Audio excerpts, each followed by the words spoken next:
Hello and welcome to Adzuna's job market update for the 10th of November. As most of the world's attention has been on the US, let's start there. For now, job numbers are up slightly in the US and are now floating around the pre-pandemic levels. They've been in positive territory over the past few weeks when compared to the start of 2020. There have been big growths in customer service jobs, trade and construction, and IT jobs, which have been driving a lot of the growth over the past 10 weeks.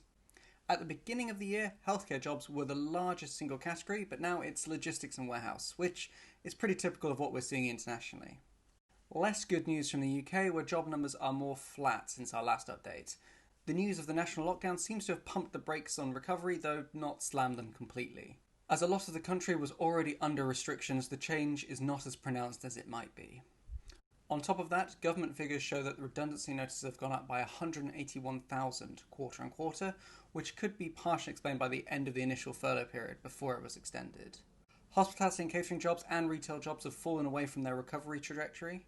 Graduate jobs have come on in leaps and bounds recently, however, which is good news for students, while IT jobs have recovered strongly in the past few weeks too.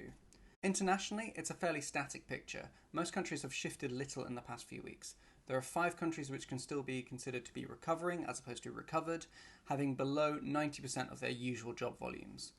But with news of a potentially successful vaccine, perhaps there'll be a bounce. We'll report on that next time.